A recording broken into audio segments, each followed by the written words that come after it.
Welcome to Bed Crime Stories podcast. I'm your host, T. Good morning, good afternoon, good evening, bed crimers. As always, I wish you the best. To anyone new here, a warm welcome.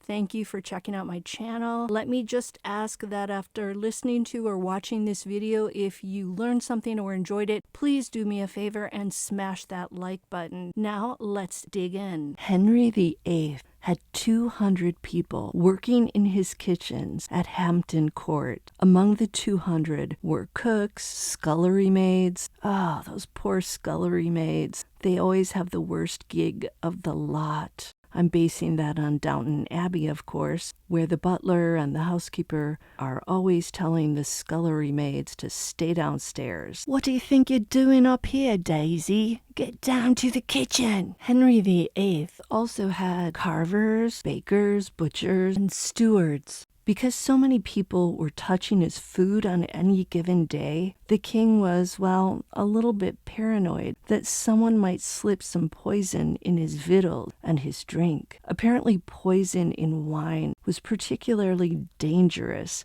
and difficult to detect. So rather than throw all care to the wind and just dig in, Henry VIII employed tasters. And maybe their job was actually worse than the scullery maid because they had to taste each dish before it reached his royal mouth. It's hard to know how effective this method could have been, though, because apparently poison, even mega doses of arsenic, don't necessarily work instantly. So it's not like in the movies where one sip and a victim makes a funny face that says, "I knew you never liked me. How dare you, you son of a gun," grabs his throat and accordions down to the ground with a thump. Apparently, the length of time required for the first symptoms of poisoning to appear, like abdominal pain, vomiting, and diarrhea, varies greatly depending on a person's height, weight, genetics, who knew, general health, and how much food is already in the stomach. Food in the tum-tum slows the poison's absorption. You're probably wondering why I'm going on about Henry VIII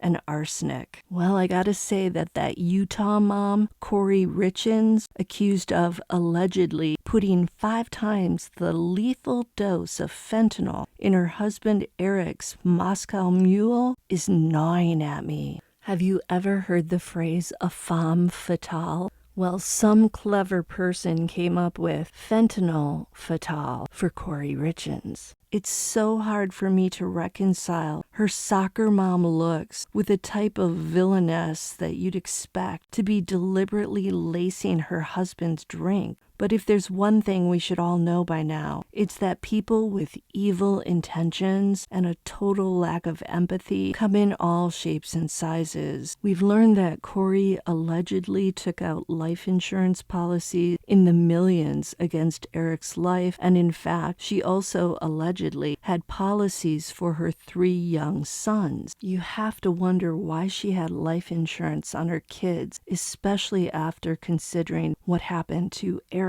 It would appear that if she really is guilty of doing this, then she had zero feelings for him, a man who was the father of her 3 children and who reportedly was very supportive of her dreams and helped her start a real estate business. If she did this, she clearly had no regard for how such a loss was going to affect her kids and forever scar them. She even told the police who showed up after she dialed 911 that she'd been in one of her son's bedrooms because he was having, quote, night terrors. If she's guilty, how dare she talk about night terrors when she just doled out the worst real-life terror any child can experience? Let's imagine, for the sake of this discussion, that Kouri is found guilty of this crime. You have to wonder what happened in her life to make her capable of such a cruel act. I don't believe babies are born with murderous desires. I'm of the opinion it's more the result of nurture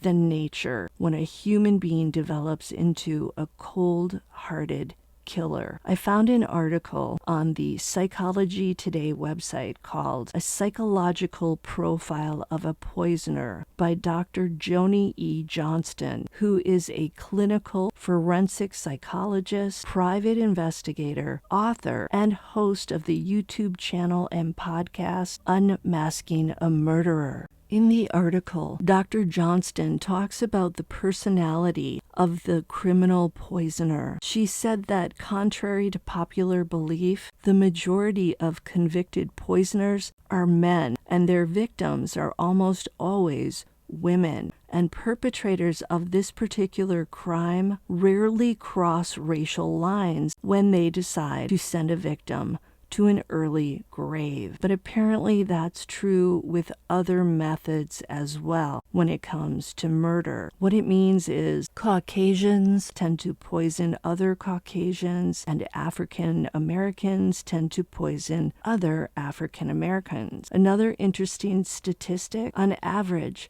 a poisoner is 5 to 10 years younger than his or her victim. And when it comes to their careers, poisoners often work in the medical or caretaking fields, where they have easy access to the substances needed, and the vast majority of poisoners do in people they know. So a spouse, a child, a friend. Based on published cases of convicted poisoners, experts have come to the following conclusions. 1. Killing someone with poison requires a lot of careful planning and subterfuge. Because of this, poisoners tend to be cunning, sneaky, and creative. We've heard that Kouri's housekeeper is the person who supplied her with 2 separate purchases of 15 to 30 fentanyl pills prior to Eric's death. We also heard that Kouri did a lot of Google searches of very suspicious topics, like, can an autopsy show that somebody was poisoned? This crime appears to have been planned over a period of time. A lot of thought went into this. I mean, she picked fentanyl, a drug that's killing so many people these days. I don't think that's a coincidence. 2. In general, poisoners tend to avoid physical confrontations and instead use verbal and emotional manipulation to get what they want. I would guess that Kouri Richins is a master manipulator. Anyone who allegedly knocks off her husband and then has the audacity to write a children's book about grief and then ring up her local news station to get on the show to promote the book, I mean, that's the work of a grand master manipulator. We also watched as Kouri cried in a recent court hearing. She put her hands to her face, she grabbed a tissue, but I didn't see any tears actually flowing down her face. And in fact, she almost smirks at one point right before she puts her face down. This lady seems to have had no qualms about allegedly serving up a cocktail made up mostly of fentanyl to her husband while her young children were sleeping in their nearby bedrooms. I mean, that's some scary stuff. Those tears in court are either the result of her realizing she's not going to get away with this, or she had something in her eyes that's making them tear up. 3. Convicted poisoners also tend to have a sense of inadequacy for which they compensate through a scorn for authority, a strong need for control, wish fulfillment fantasies, and a self-centered, exploitative interpersonal style. They were either spoiled as a child or raised in an unhappy home. The article said, quote, some experts liken the poisoner personality to an incorrigible child whose immature desire for his or her own way leads him or her to try to control and manipulate the world.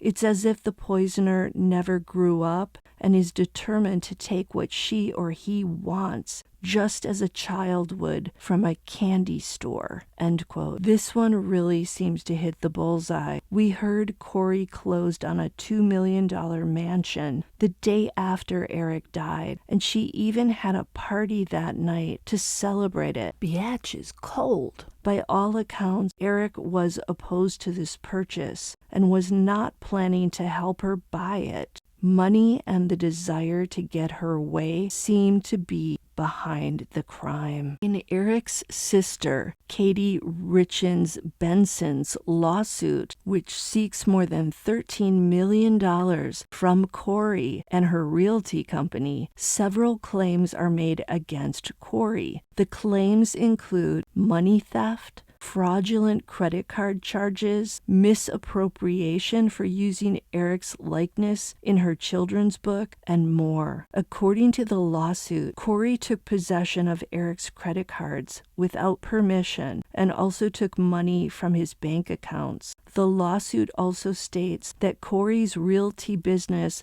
was about $6 million in debt, and its bank account was overdrawn by $22,000. This lady was off the charts irresponsible and conniving, if all of this is true. Back to the traits of poisoners. The article said poisoners tend to be developmentally stunted, and they view other people without empathy, and the poisoner's internal compass is guided by greed or lust rather than morals. The article said, quote, and because the poison is often not detected initially, the power and control poisoners experience with success tends to increase his or her confidence in future endeavors. I mean, writing a children's book about grief when you just allegedly knocked off your husband seems like a very brash thing to do. I have to believe that she thought she was going to get away with the crime. The article also said that when it comes to motive, poisoners usually poison others for money, usually in the form of life insurance. Bingo! Jealousy is another motive, such as a lover's triangle, and we're going to have to wait and see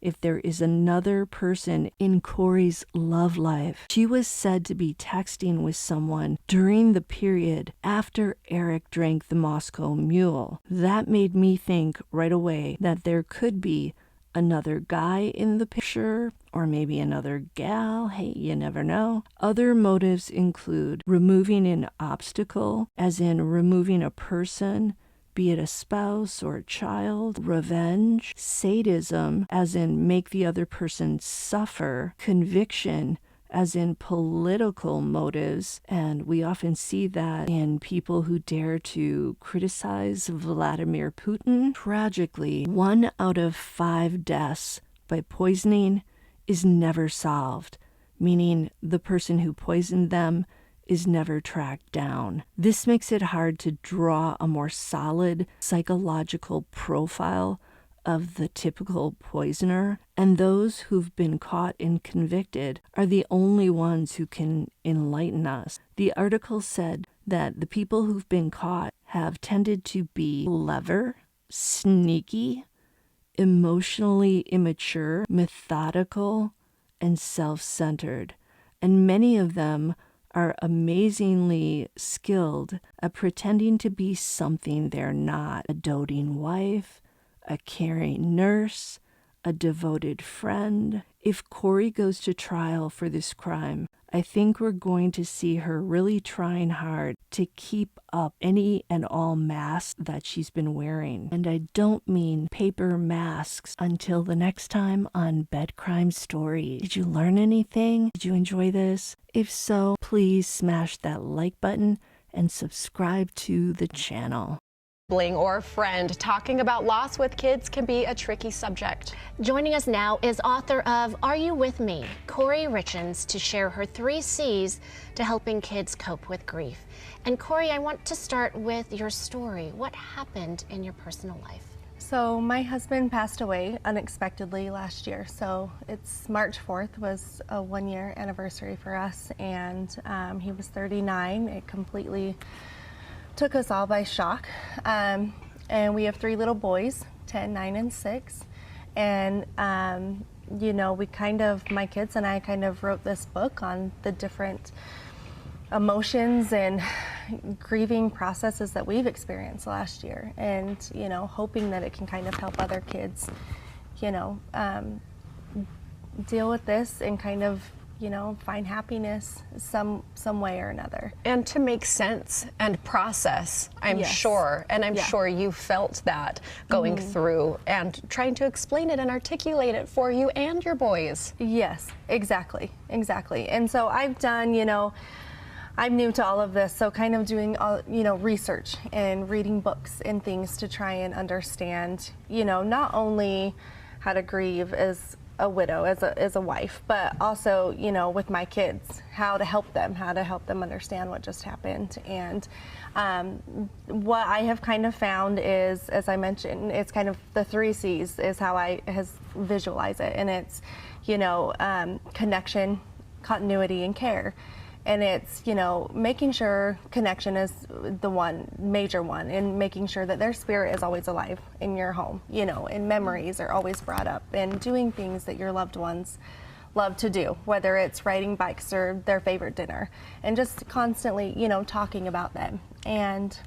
And Kouri, do you mention at dinner, here's Dad, or Dad would like this meal, or Dad would, let's bring Dad on a bike ride? Yeah, exactly. And it's, you know, explaining to my kids, just because he's not present here with us physically, that doesn't mean his presence isn't here with us, and he's doing these things with us, and he's, you know, here for birthdays, and he's here for Christmas, and, you know, and it's just comforting to them to know that, you know, they're not living this life alone. Like, Dad is still here, it's just in a different way, a different version. Well, I opened up your book, and one of the first pages I saw is a little boy. It looks like he's standing in a hallway at school, and he's saying, "Are you still here?" Yes, yeah, and it's, you know, and that was like the first day of school, and, you know, all the nerves that kids face on the first day of school with new, you know, and just hoping, you know, Dad, like, walk with me, like, help me get through today. Like,